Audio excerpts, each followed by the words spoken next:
Welcome to the Golden State Media Concepts College Football Podcast, your ticket to all things college football. Are you looking to get your college football fix? Looking to get the latest news on your favorite school's team? Join us as we talk college football, from the national championship to college rivalries to bowl games to the Heisman Trophy to which conference is the best. We've got you covered for the Big Ten, SEC, Big 12, Pac-12, ACC, and everything in between.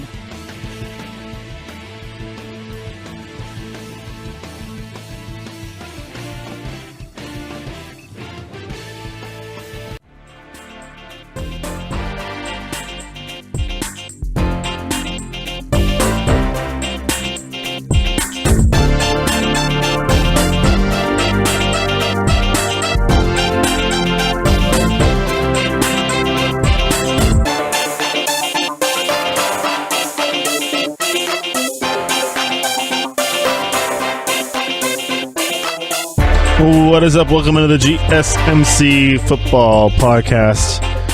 It is a Friday, and I am Tom Dougherty, which means this is the college football edition of the GSMC Football Podcast. And as always, it is brought to you by the GSMC Podcast Network, as we will be bringing you some of the news and stories coming from the college football world. Also, we're going to be talking about, I know you see, what does WTWF mean? What to watch for? I know I did a little bit of a preview of it. I talked about 10 things to watch. We'll probably do a couple more of them throughout the show here today, if not maybe in that last segment. In the first segment, we're going to talk about the Notre Dame football team and Brandon Wimbush, their quarterback, and how it's going to be a key to getting them back into, I don't want to say good graces, but Brandon Wimbush, definitely, especially if he wants to see himself have a opportunity to get drafted in the NFL. I don't know if he's only been in a name, but needs to be that fix it up when it comes to the quarterback position there for Notre Dame. Obviously,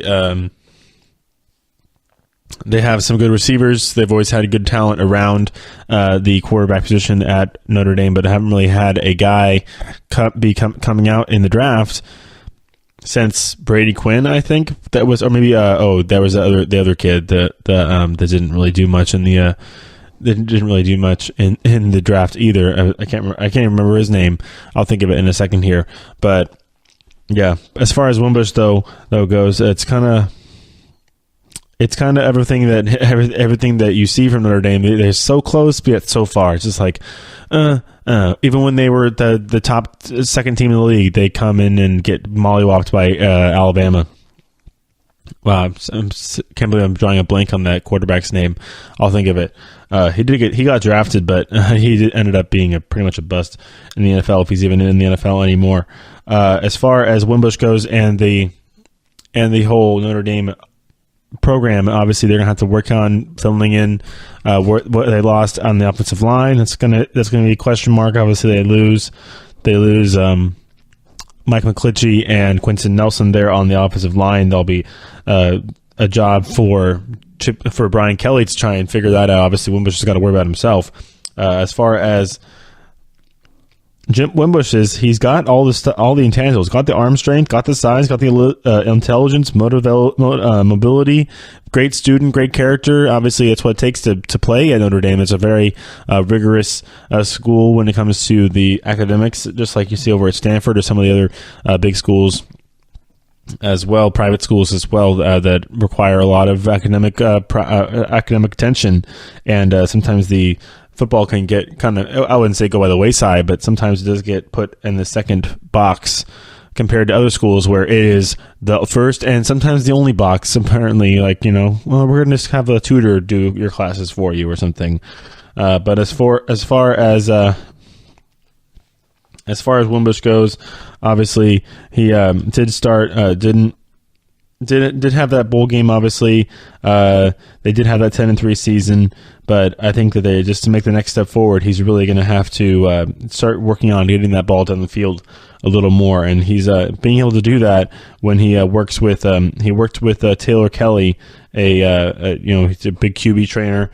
I mean, he's worked with Drew Brees, Tom Brady, has been able to get guys in college to adopt advance their game a little further than what you think. Obviously, a guy who you might not think of as a big quarterback coming back this season. I mean, there's only really a handful of them. I think I've listed a few of them. Obviously, the two biggest schools in my top of my head that are going to be needing to replace a quarterback, obviously USC and Oklahoma.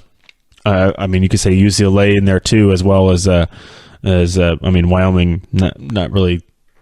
Wyoming's it's there, but we're not really not going to get much airtime. Yeah, Jay got Josh Allen. Woo. We'll see how Josh Allen does for the Bills this season if he even plays. I think he will play, even though he probably shouldn't. But to get your program back in it, it's not really the quarterback-driven league like you see in the NFL necessarily, but on the college level, it's always nice to have a guy who can lead your team. We'll talk about another guy in the next segment, Kelly Bryant, as well, who has had some news come out regarding him, which is a good thing for him. So. But as far as Notre Dame goes, they definitely need to get their quarterbacks up figured out. I mean, they have some good secondary pieces to that puzzle. Obviously, their defense is going to be the team that leads the team this season on the defensive side. Obviously, they bring back some guys. Jerry Tillery and Jonathan Bonner come back after they thought about maybe going to the NFL, but decided to come back to play again at Notre Dame. I mean, the thing is, Notre Dame, you're playing in South Bend, you're royalty to that program. I mean, you're a guy who is going to be known as a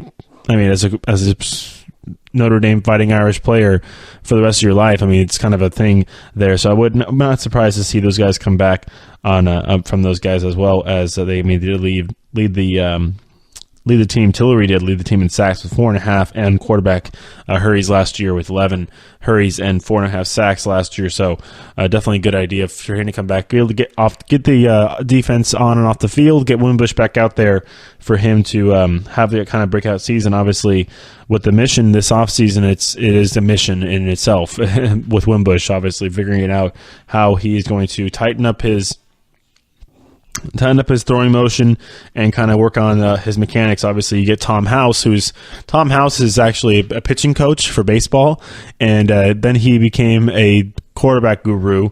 And like I said, he's worked with bigger quarterbacks. He's also worked with Tom Brady as well.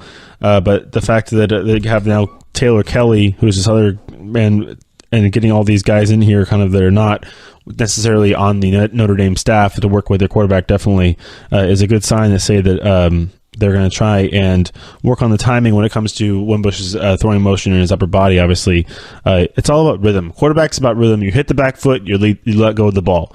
You hit the back foot, the first read's not there, you readjust, you move your feet side to side, and you re-find your they call it a launch point there at they call it a launch point when it comes to quarterbacks and how they throw the ball. But with the launch point that Wimbush was having, he was kind of, I think he was just throwing on the run a bit too much. Wasn't really. I mean, he had a great offensive line last year. I don't see why he wasn't able to kind of sit back in the pocket, whether it was getting too antsy on his reads or not being able to get through his progressions quickly. Obviously, Wimbush was quoted in saying this was in an article with ESPN, he was saying that he reached out to the right people. It wasn't too many, it wasn't too little. Each of them delivered a different perspective where I needed to go and what I need to improve. That helps me fix a lot of the little details I need to fix. So that is true. I mean, quarterbacks, can come down to the smallest little thing. I mean, I watched the whole mechanics go through of just an example from last year, because I mean, I'll show off my Niner fans' pride, my 49er pride a little bit, just a tiny bit, but just to show you that it goes further. You have so many different little mechanic clicks, and I watched a video of Jimmy Garoppolo being broken down in a film of Jimmy Garoppolo throwing, and it looks like, just watching the game, looks great. Hits his back foot, lets go of the ball, first read's not there, readjusts, gets his platform, gets a new launch point, hits the second read, third read, fourth read, whatever it may be. But there's also little things in there that the evaluator actually found in plays that looks really good. And at Wimbush, you probably can see the same thing, where whether he's getting a little too erratic with his feet, or I mean, quarterback, it's all feet. It's the ground up. It's the same kind of thing. I mean, I always compare it to, same kind of thing in pitching. That's why in baseball, I pitched for a long time in baseball, played baseball for a while pitching, had a lot of different coaches and gurus, and never Tom House quite, but I mean, Tom House was, I said, a pitching coach and has become a quarterback guru because it's a similar, obviously, to throwing motion, like anything else, not the same. One is definitely more over the top pendulum versus one is much more tight. You want to keep your arm in a small frame there, but that's probably the problem Wimbush was having. His arm was getting way too long at the back, and I mean, when you have that in the NFL, when you have that at the top tier of college football, I mean, with Notre Dame, we could look at their schedule coming up this season. I think we looked at their schedule already a couple of weeks ago, but I just want to check it out and see. I know they play Michigan to start off the season. When you play Michigan to start off the season, you can't have a long arm. They're going to have their defensive linemen. That's their strength. I mean, we talked about all these top 25 teams and what makes them so dominant. We're probably going to go through that a little more at the end of the show as well. But Michigan, it's their pass rush at Michigan, and when the pass rush is that good and you're Brandon Wimbush, you need to tighten that throwing motion up a lot, and you need to get that ball coming right over your ear. I mean, go look at Phillip Rivers. He's got the weirdest throwing motion ever, but that's because he forces himself to keep that ball as close to his head as possible. I mean, that ball does not drop; it goes straight, and it's up, back, and forth. I mean, straight over the top of his ear, and that's exactly what you want when you see a quarterback.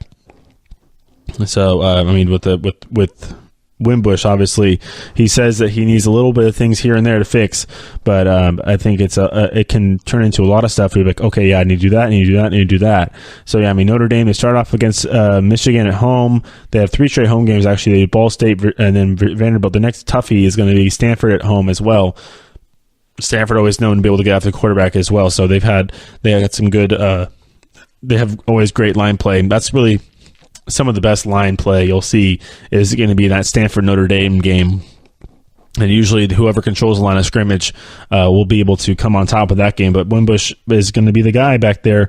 I mean, he's had bad habits.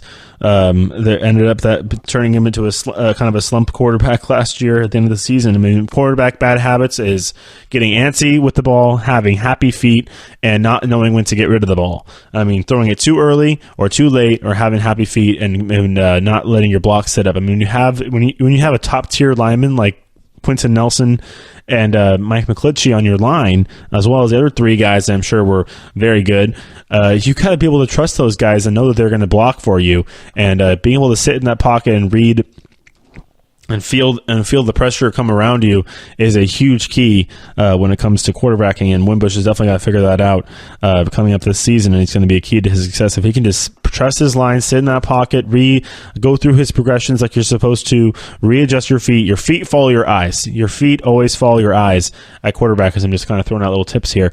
Your feet follow your eyes, and then your shoulder follows your eyes as well. So your feet, your shoulders, your front shoulder, and your eyes all have to be connected throughout your throwing motion, and then you'll probably find out just fine. Now you got to keep, if you tuck that arm in, you have that straight back and straight forward kind of motion, versus you don't want to drop the ball below your waist. You don't want to have it out behind you, or that big pass rusher from Michigan is going to come and swat that ball out of your hand, or your throw is going to get really loopy. You want to be able to drive the ball over your shoulder and right over your ear.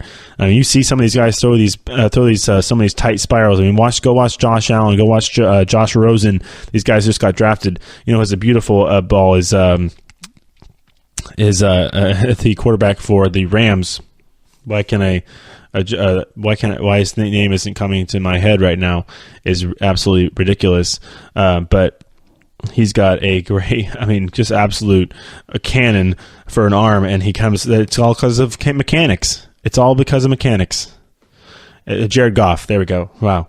Jared Goff, go look at his throwing motion. Slow it down. Go watch Jared Goff's throwing motion, Josh Rosen's throwing motion, Tom Brady's throwing motion, all these guys, Matt Ryan's throwing motion, and then go watch like a Tim Tebow or a I don't want to say Teddy Bridgewater, or like a Geno Smith or something like that, and watch how long their arm is, and then go watch Brandon Wimbush and see you can tell what he needs to fix. And hopefully with these guys he's been able to bring in to these camps in the offseason, these quarterback gurus, he'll be able to do that. So hopefully get Notre Dame. I mean, they got some tough games in their schedule. Obviously, got to start off the season well with Michigan.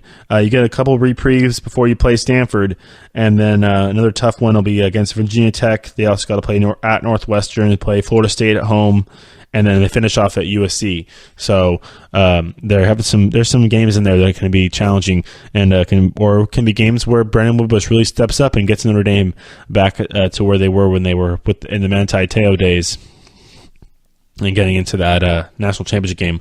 Ultimately stomped, but they made it there. That's part of it too. So we'll be back with some more talk. We're going to come back and talk about Clemson and Kelly Bryant. There's some news out of Clemson regarding depth charts and such. So we'll do that when we come back. So stay tuned.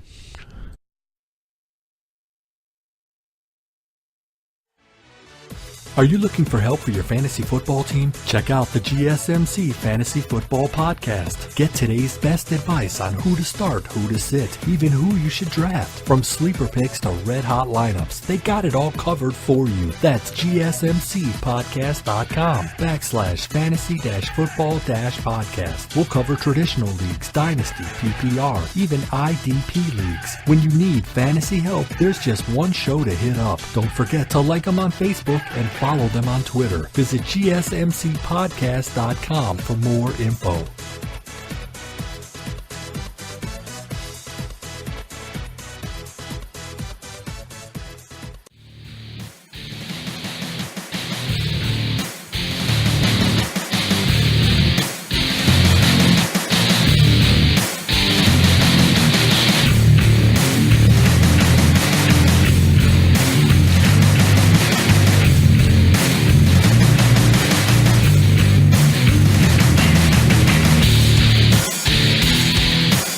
All right, welcome back to GSMC Football Podcast. As we come back now with some talk about Clemson and Kelly Bryant. Clemson actually looks like that there's not going to be debate. I thought there might be a little bit of a competition continuing on through at least the beginning of training camp before they get into the season. I think colleges only do a couple weeks. They're not really allowed to do much. They don't have preseason in college. They have a bit of a training camp. Obviously, we did spring football, and they have decided at Clemson, I guess. I thought they were going to take longer. I liked what I saw from Trevor Lawrence. Kelly Bryant, obviously, Trevor Lawrence has got plenty of time to get his stats under his belt. He'll have his time here at Clemson. There at Clemson, he'll be able to get under center there. I think Dabo Swinney just wanted to see. He just wanted to see more from Kelly Bryant, I think, and give him the ability to basically, just succeed before he gets him away. Obviously, getting him through the conference last year, winning the conference title last year, probably holds a lot in Dabo's mind. But knowing that Trevor Lawrence is experienced at all in college football, Kelly is. And Clemson's coming into a season where they're going to have a very good defense. And honestly, this is kind of turning into that situation. This isn't like it's a Grizzly veteran. This isn't Eli Manning coming in and having I keep saying, this isn't Josh McCown coming in and having Sam Darnold behind him at quarterback, knocking on his shoulder. Hey, when am I going to start? No, this is a young senior quarterback in Kelly Bryant, who is very capable, and then just having an even younger young buck in Trevor Lawrence to behind him to do it. He's there and he's not going anywhere. I don't think that anything. Obviously, there's been rumors and fans were clamoring. Oh, bring in the long-haired, strong-armed, big freshman guy. He's going to be the guy who's going to bring us back. To what Deshaun Watson did, and the fact that he broke all Deshaun Watson's records in Georgia as a high schooler makes you think, this is interesting. He's following the same path here. Can he do exactly the same thing that Deshaun did and get us to the national championship game and win? So, but it looks like that. Obviously, they did They did play well last year.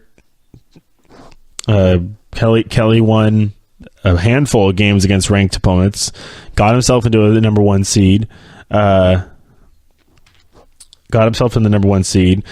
was able to take it to the brink. Well, I mean, and obviously to the college football playoff. It's weird. The fact that they had that one thing for Kelly is you go from mollywopping Miami in the ACC championship game, and then to get mollywopped by Alabama in the next game, where he just couldn't do anything on offense. I mean, I'm just waiting.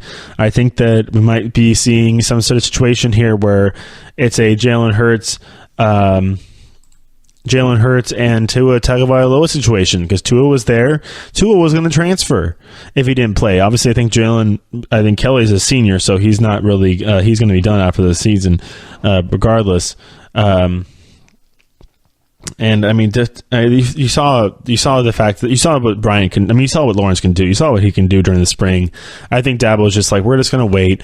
We're not in any rush to bring this guy out there. We have a quarterback in Kelly Bryant that's going to do what we need to do. Trevor Lawrence is going to be the backup behind, which is interesting because there was a couple other guys in that running to even think about being the starter. I think that Lawrence was interesting to see what he thought and get a good quote from Trevor, because maybe he was thinking after all this stuff getting in his head, getting in his head. I think that would be something that he may have thought was going to actually happen. I'm going to be the starter for Clemson my freshman year. Look at that. And then he's like, okay, no, maybe not. I mean, whether it was nothing that on the field that we saw, at least during the spring game, it was Trevor Lawrence that we talked about on this show. It was Trevor Lawrence that turned heads, that made the big splashes during the spring game. I mean, Kelly Bryant didn't really have a good game at all. He was only 8 for 15 with 35 yards versus Lawrence, who it was 11 for 16, returned 122 yards and a 50-yard touchdown pass. I mean, the guy's he's a freshman, but he's 6'5", probably like 205, 220, and he's got a cannon. So, I mean, well, I think that we're going to see him on the field at least a little bit here. I think what Dabo probably wants to do is that he has a experienced starter. He's going to use the experience to get him through the first half of the season. And then if they get into any games where they are, obviously it's a blowout or something like that, you put in Trevor Lawrence, let him get his feet wet in college football and play in real play there, and maybe in a blowout game or a game that's out of hand somehow, and then go from there. I mean, I don't think Dabo wanted to throw him in right away as a starter and have his first action in college be as a starter. So I think they wanted him to come in and kind of work his way in eventually. So Dabo was quoted here in this in the report saying that stated when this is going to be Clemson, Kelly Bryant. I mean, they said no debate. I mean, but Dabo in his quote was saying, obviously Kelly's won a conference and taken us to the playoffs. He's got great experience. So what did I say? The other guys are right there and battling. So I think the battle was really between Lawrence and the other couple guys who were down. Hunter Johnson, the other guy, but obviously he's going to be leaving. So it looks like, I mean, that's what we saw from Tua. It's not a surprise. You see these guys out there. Obviously, I think Kelly Bryant is going to be out of there. Hunter Lawrence seeing, okay, this guy, and I've been here for a year. I was behind Kelly Bryant last year. This kid comes in, stud kid comes in to be the heir apparent, and comes in early enrollment, almost wins the job to start, and now he's going to be as a freshman going to be that the backup, just like that, boom. And now it looks like that, obviously, I mean, we already talked about Hunter Johnson as in intention to leave Clemson. Obviously, we'll be seeing where he goes from there. I think there was a couple of schools in the Big Ten he was looking at as well. So that's going to be interesting. We'll be the first ones to, well, not the first ones, but we'll be definitely reporting on that when the story breaks and when Mr. Johnson decides where to go. But as far as Bryant, his last season, I mean, he was finished last season with 2,800 passing yards, 13 touchdowns, 8 picks.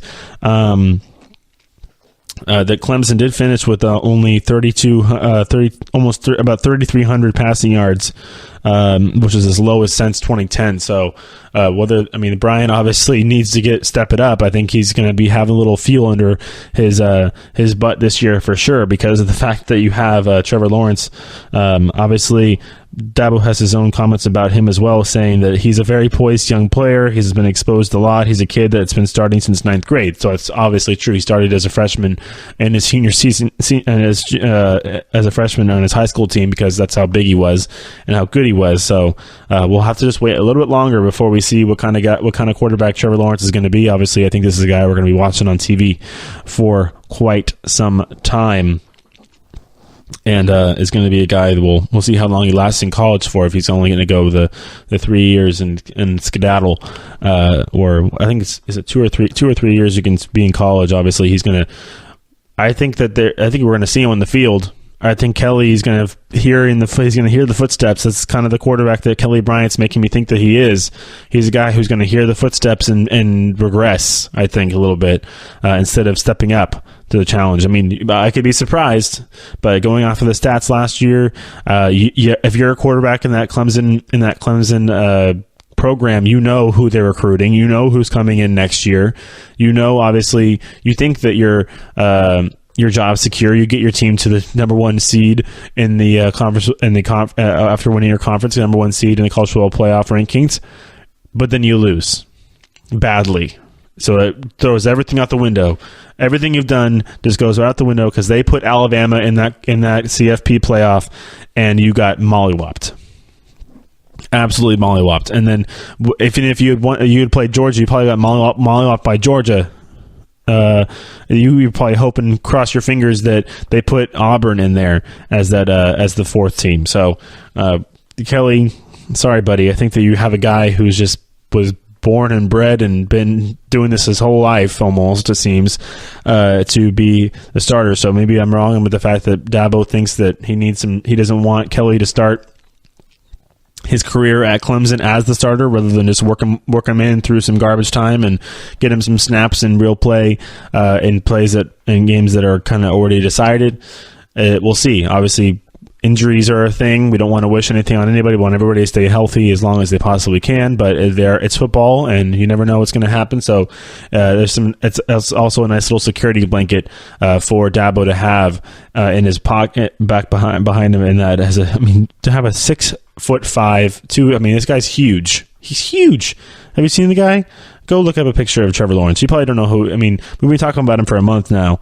So I think that the guy's a quarterback. He's your prototypical quarterback, and he's huge. So that's why I was kind of talking about it enough, and the fact that I was surprised that he's not starting this year. Actually, I was kind of surprised, because Kelly regressed a lot last year, and he was not quite the guy that they needed him to be at the biggest moment against Alabama. So whether it was kind of the whole team thing, or obviously their defense kind of crumbled a little bit as well. They have the top tier defense again coming in this season, but it's definitely going to be up in the air when it comes to Clemson as far as their schedule for this season. I always like to look at the schedules for the team to talk about, because that's what's going to give me paint the picture of kind of what they're going to be looking at this season. Obviously, I think we've looked at it a little bit. They do have a big game. Their big non-conference game this season is against Texas A&M. That'll be a fun one. Dabo Swinney against Jimbo Fisher. They still are looking at they still haven't figured out what they're quite doing at quarterback yet over there at A&M. But as far as their ACC schedule, the ACC is nothing really to write home about. You don't play Michigan. You don't play anybody other than Miami, pretty much. We're going to see how good Florida State is this year. Clemson-Florida State game, that's going to be this October 27th. So that'll be pretty interesting to see how that works when it comes to how Florida State bounces back from last season. Also have a new coach in Willie Taggart over there too. So they also finish off the season against South Carolina on November 24th. That's a SEC. So they have 2 games against SEC teams, which is interesting. They play South Carolina there as well. So interesting schedule there for Clemson. Is they have a game against Louisville. They don't play Virginia team at all. No Virginia Tech, no Virginia on the schedule. They play Boston College and Duke. That'll be a cool game as well. All right, that'll wrap it up for this second segment. We're going to come back and talk about things to watch for, and we're going to probably do that throughout the whole second and third and fourth segment, as well as some news and notes to get to throughout the college football world. So we'll do that when we come back, so stay tuned.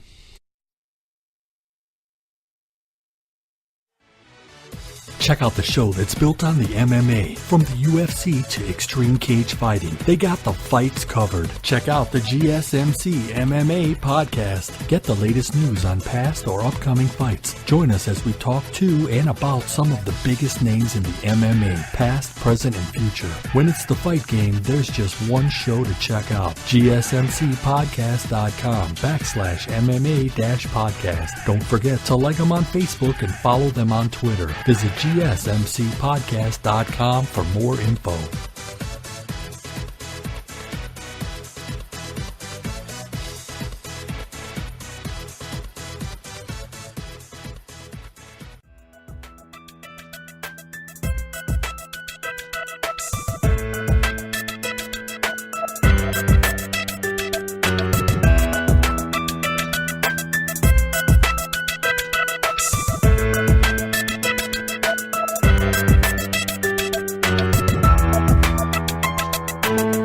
All right, welcome back to GSMC Football Podcast, the college football edition on a Friday, as we're going to finish off our week here with some more talk around the college football world. I know we are still, I think I said 100 days away on the show on Wednesday. Now that makes it 98 days. And there's still a lot to talk about, obviously. We talked about the Trevor Lawrence situation over at Clemson and the fact that they are going to go with their quarterback they've had, which I'm not completely surprised. I probably would have been more surprised if they had decided to put Trevor Lawrence in at quarterback to start off the season, especially this early. But it looks like the depth chart is the way it is, and we'll be going with Kelly Bryant over there. All right, so in this segment, I want to go some more stuff to watch for. Obviously, we talked about some stuff last week regarding the coaches and what's going to be going on with new coaches over at Florida State, Texas A&M, UCLA, Florida has a new coach. A lot of big programs have coaches, but also we have some returning quarterbacks who have some question marks around. Obviously, we talked about Jake Fromm for a while. We had a whole segment about him on Wednesday, but that whole Georgia team, the fact that they lose their top 2 running backs, obviously John Doe Swift is a nice little commodity to have. They'll probably figure out who. They got to love these colleges. They're always going to be another guy. We'll find out who's going to be. I'll get an alert on a Saturday. Oh, so-and-so ran for 200 yards and 3 touchdowns for Georgia, because they find somebody who can do that. So we'll figure out who it's going to be this season. As far as more stuff to watch for, Nick Saban is another thing. He could be looking to pass Bear Bryant as for the most championships by a head coach in the in this era where we had the polls. So you want to call it the BCS or whatever, CFP poll, on all these poll eras.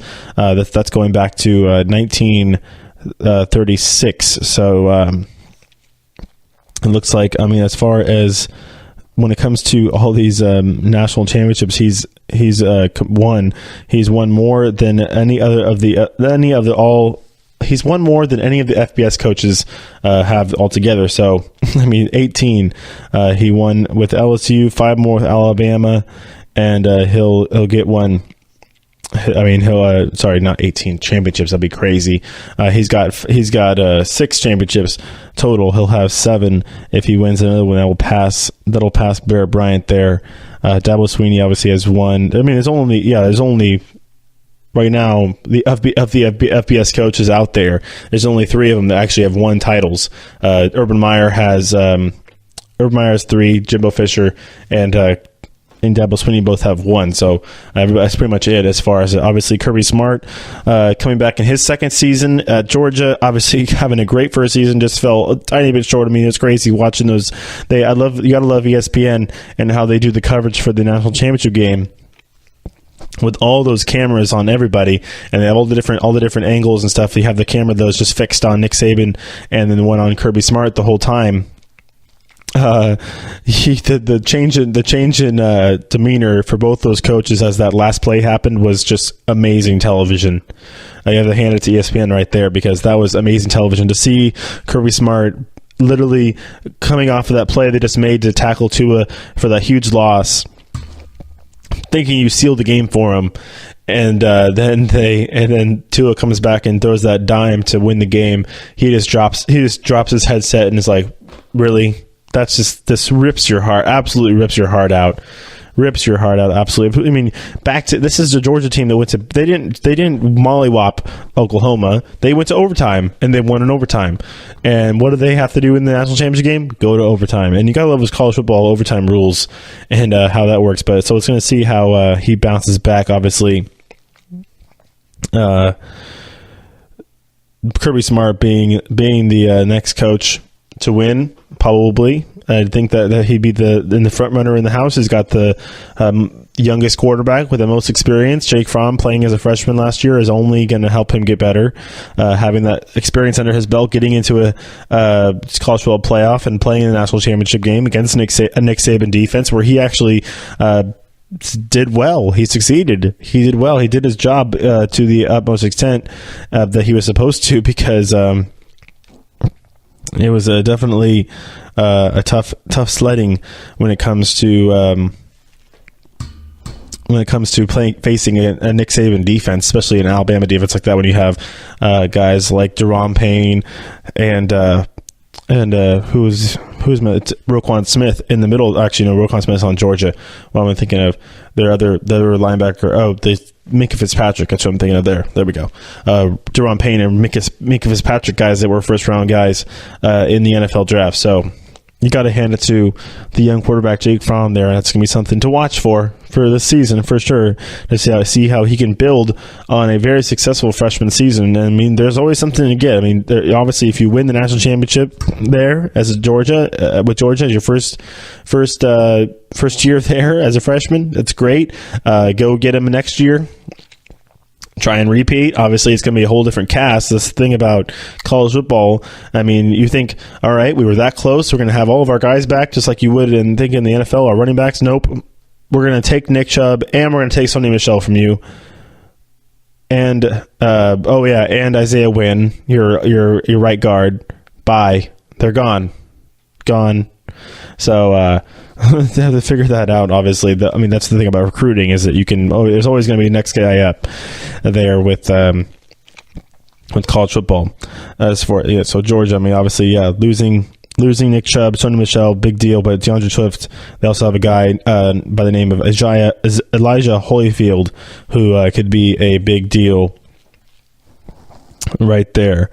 Obviously, Alabama, they have another year where they come off a title, and they're going to be trying to reload just again. Obviously, they have had all the question marks regarding the quarterback situation and who is going to be taking over the reins there, whether it's still going to be Jalen Hurts. Is it going to be Tua Tagovailoa?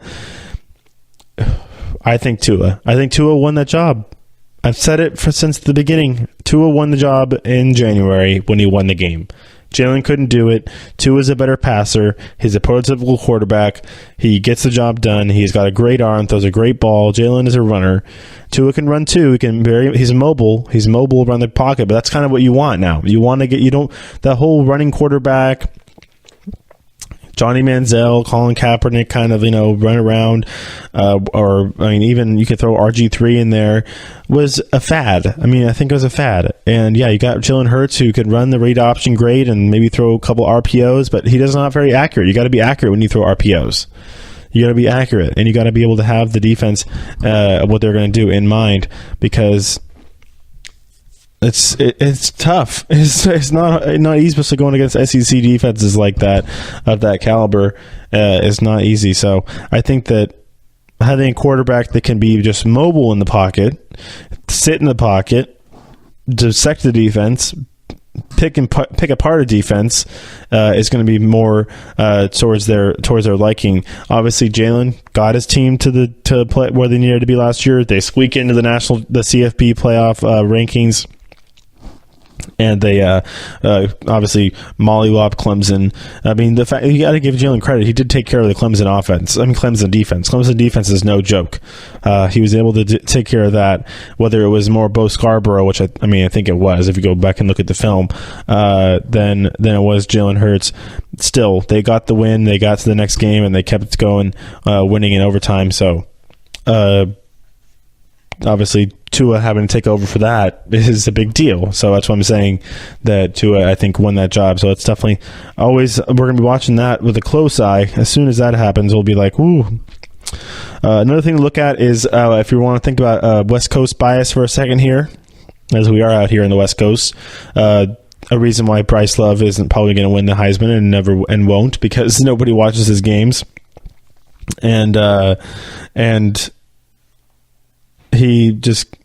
it was a little dinged up last year. I think this year is going to be a question mark whether he's going to come back and be healthy. That's what I'm saying. That's what I'm seeing on these notes. He's kind of still nursing it. He's going to come back with that leg. Obviously, when it comes to the Heisman Trophy, he is a favorite, but it's going to test that East Coast bias. It's really going to test it. It's going to make those voters stay awake on the East Coast late to watch those Stanford games, because those Stanford games, a lot of them start at 7:30 at night. 8 o'clock at night. That's like 11 o'clock. Obviously, 11 o'clock Eastern, you could do the math. But if you're going to stay up and watch a guy at midnight and to think about voting for him for the Heisman Trophy, think about Bryce Love, because that guy, what he was able to do last year on basically one leg, coming in, makes in and out of drives and being able to get, at any point that guy, you get the blocking right, any point that guy could break a big one. He was almost up to the ranks of a Saquon Barkley last year. And by the way, he's a human biology major and is doing like tons of labs and all his schoolwork. Obviously, when it comes to being at Stanford, it's not an easy thing. Another thing I want to talk about, looking forward to, we talked about Jake Browning as we are out here, staying out in the West, whether it's going to be Washington or Stanford to take that Pac-12 North. Jake Browning is going to have to play better than he did last year. Obviously, he was hurt most of the year last year, but looking at the Washington schedule for this year, he's got some interesting games obviously coming up right at the beginning of the season. He's got the Auburn game. And let's see where are they going to play Stanford on the road or at home? That's what I'm really looking at this season. As they do have to go to they play Auburn at home. That'll be an interesting game. Or is it a neutral field? I have to figure out. I think it might be a neutral field, that game. But they play UCLA on the road, Oregon on the road. They play Stanford at home, so that's helpful for them. And then they finish with the Oregon State, and then the Apple Cup will be at Washington State. That'll be another test for him to end the season there.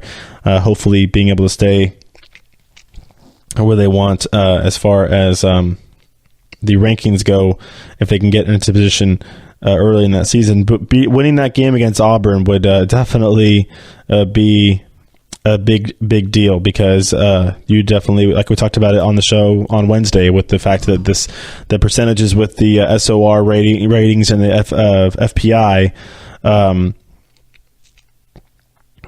you definitely need to figure that out, because I think this game is going to be. Is it going to be down in Atlanta? I'm seeing where tickets are saying Atlanta.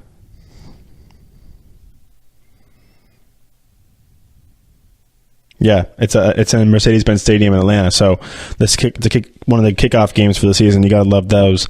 As we talked about those games a lot as well.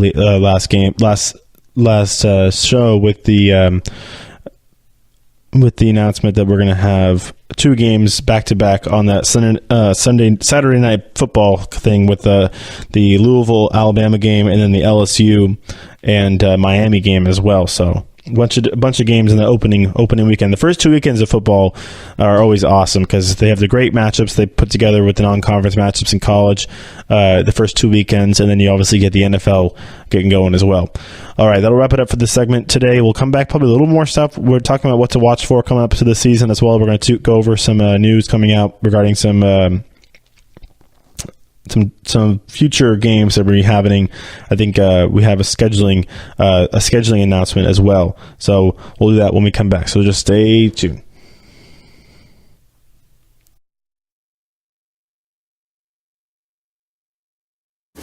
Check out the show built around the women of MMA. From the UFC to the extreme cage fighting, we got the fights covered. Listen. It's the Golden State Media Concepts Women's MMA Podcast. The latest news of upcoming fights, discussions of previous matches. Join us as we talk to and about the biggest names in women's mixed martial arts, past, present, and future. When it's the women's fight game, you know where to listen to. The Golden State Media Concepts Women's MMA Podcast.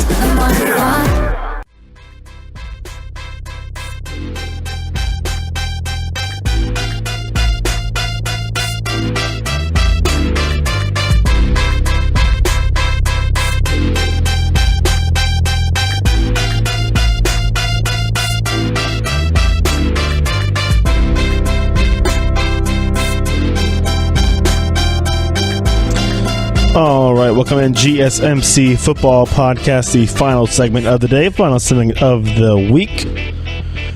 As we'll be back on Monday for another edition of this podcast, along with the baseball show as well, as we do every Monday, Wednesday, and Friday here on the GSMC Podcast Network. I do want to get into some stuff regarding some scheduling for future years. I know we have a report out saying that USC and Alabama will be kicking off the season not next year, but the year after. It will be, of course, in Arlington at AT&T Stadium. It seems like it's always AT&T Stadium in Atlanta, which is just fine with me. To start off to get these kickoff games. This will be it'll be called the Advocare Classic back in and this will be in 2020, as will be USC and Alabama, a cool little matchup there to start off the season in a couple of years. I know it's a little bit of looking ahead, obviously, but always fun to kind of, figure things out as they go along, and as when things are being reported, we want to bring it to your attention as well, as we did have the last time that the Trojans did play in that stadium. They lost to Ohio State in the Cotton Bowl a couple years ago, last year. That was the end of the season before, and then they did also lose in 2016 with a blowout loss to Alabama. So they look for some better fortune at that stadium. Not really been the greatest for them. Looking at there. All right, going back to things to watch for this season, as we're getting. There's a bunch of stuff obviously. It's coming in. Obviously, we talked about Kelly Bryant. We've talked about Trevor Lawrence coming in. We talked about a little bit of the Pac-12. I just want to bring up a little bit more about Herm Edwards. He's going to be in the Pac-12 now at Arizona State. What's he going to do there? I think he's going to be great for morale. He's going to be great for maybe motivation as far as X and O's. I think it's going to be more reliant on his coordinators and what he can do there. Obviously, there's going to be a couple other guys with Joe Moorhead going down from Penn State to Mississippi State can be a big deal for them and fixing up their offensive issues that they've had. And some other stuff, obviously, when you have guys like all these new guys, you want to give them a year or so to figure this stuff out. I don't know. I've never been being. I would love to be a college AD, to be an athletic director, and or have to deal with these boosters, whether they feel pressure or these guys. What's the leash you guys give them? Obviously, Ed Orgeron is down at he's been down at LSU for a while now. He's supposed to be an interim guy. They just made him the head coach maybe because he's they like him as a rah guy, big, loud, could barely understand what he's saying. But a big loud guy, definitely gets the players going. But as far as an X and an O guy, we're getting into a real technical field here where we look at the teams who are winning. It's all schematics. It's all X's and O's. Yeah, you can be a rah-rah head coach. You can be, but look at how Nick Saban does it. Nick Saban's a very energetic, loud coach in practice and games. You see him get animated, obviously, on the sidelines. But the guy's a genius. I mean, he's a wizard. Might not be the best. He said he's the best recruiter, gets the best players in there, which is a big key, a part of college football, obviously. But he's kind of a wizard when it comes to figuring out defenses and getting players to play how they wanted to play. Like you talk to, if you listen to some stuff Minkah Fitzpatrick said about his coach coming into the draft. And how much what the coach also said about Minkah and what he wants to see in a defensive player, and it's somebody who can kind of do everything, has a nose for the football, and is tough and hits hard. So I don't know whether it's just a lack of ability to recruit down at LSU, because LSU was there. They played just fine. Nick Saban was there, won a championship. I mean, even Les Miles got a championship. Whether it's recruiting issues that you don't see Orgeron recruiting well enough. He does get lucky in the fact that I don't know if lucky is the right word, but fortunate in the fact that Joe Burrow will be coming down to play football for LSU. And it's kind of weird. It's kind of like that. You go through spring football. You think you evaluate all your quarterbacks. You are trying to figure out in your head, okay, this is who I'm going to give the best chance. This is who I'm thinking of the front runner in the clubhouse right now. And then you have this ringer come in out of nowhere, and you're like, okay, now I got to reevaluate everything and see how he stacks up. Because I don't know, but fairness is you want to say, oh, it's not fair that he gets just throw him in there in front of the guys who've been really working to get into the positions that they are, where they might be starting a game for LSU. But I'm sorry. Is he put him? We're gonna put you with him on the field and see if you're better than him. If he's better than you, then that's just the way it is. We got a new talent. You have somebody get traded to a new team, and whether in any professional sport, they're probably gonna play because you wanted them. Joe Burrow announced he was going to transfer. LSU went and got him. So it's a graduate transfer. He doesn't have to sit out. He's going to play right away, and or he's eligible to play at least right away. As far as I know, yeah, we know because that's how the rules are. And whether he's going to save Orgeron's job or whether it's going to be they're going to give him another year no matter what happens with Burrow. I think that the athletic director there at LSU will really have to make a separate decision, change their outlook on Orgeron. They've definitely given him a leash and have really made him their guy there at LSU because of the fact that he's come in and created calm in a situation in a university that kind of went through a big influx of non-calmness, especially when Les Miles was leaving the job. So definitely you have to figure that out. Obviously, they also have a guy. They obviously pay their coordinators a lot because I think, like I said, Orgeron's more of your morale, rah-rah, get everything figured out, less X's and O's, where the defensive coordinator, Dave Aranda, getting paid $2.5 million a year, is going to probably be making up a lot of these plays, I'm sure, coming out of this season. As far as other coaches that could be on the hot seat, I know that the David Beatty at Kansas, I know hasn't been very bad. You got Lovie Smith at Illinois. They're 5-9 his 2 seasons.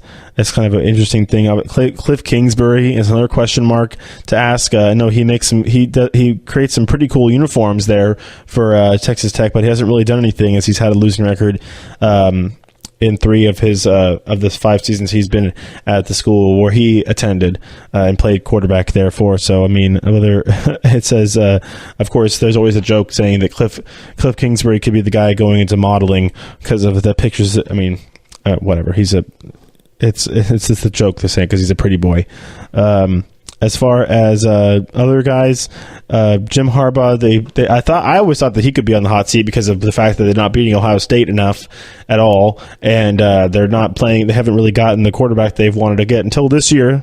I think this is the year where Jim finally turns it around. Maybe can beat Ohio State. With Shea Patterson, obviously, they come in. Both teams now coming in with new quarterbacks. Dwayne Haskins, the quarterback at Ohio State, looking like he's the heir apparent to JT Barrett. But it definitely is going to be a question mark what's going to be happening with both those teams. Obviously, I think definitely one of the coaches is secure, Urban Meyer, and looks like, obviously, with the comments that the AD from Michigan has come out and said regarding Jim Harbaugh, that he's pretty secure as well there at Michigan. So, what they want to keep him around until he retires, apparently. Next thing is Clay Helton at USC. Obviously, he's got some decisions to make when it comes to quarterback. We'll see how long he stays in his job for. Definitely not the biggest name you'll see when it comes to UCLA head coach. But I think he's going to have some interesting guys. Obviously, they come in after losing Sam Darnold to the draft. You get JT Daniels coming in as a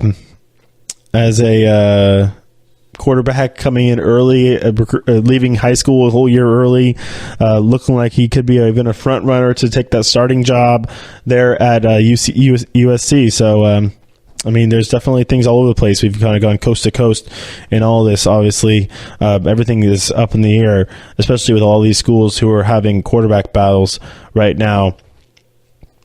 And, honestly, It's just something that is part of college football. This turnover, obviously when you have kids that are coming in a whole season early. The guy was supposed to be a 2019 recruit. Now he's a 2018 recruit, and he's saying that there's a void there. Don't let the next guys get a foothold on this in my job, and I'm going to take the job for what's mine if I'm good enough. And obviously he's working with the coaches already, and so it's just interesting how obviously he's there. He's got the size and ability to do it, but JT Daniels there at USC is going to be interesting to watch coming up this season as well. Another one, obviously, we talked plenty about Tua, Jimbo Fisher. We talked about him last episode. Obviously, he's gotten paid handsomely, and we'll see if he lives up to that hype there at Texas A&M. Got to figure out who his quarterback is going to be as well. Same thing at quarterback questions at the other Texas school, University of Texas, with Coach Tom Herman. I think he's definitely got a leash there in Austin, but he's definitely got to figure out what he's going to be going at quarterback as well. All right. We've reached the end of the show today here. I'm going to cut it just a few minutes short because there's just been a lot to talk about, and I've talked out when it comes to this college football stuff. As we'll be back again on Monday with some more news and talk about what's going to be coming up this season. Obviously, lots of speculation to be had. Always lots of predictions to be made. I might make some predictions next week as well. So way too early predictions coming next week. So everybody have a good weekend. We'll be back on Monday and talk to you then. Bye.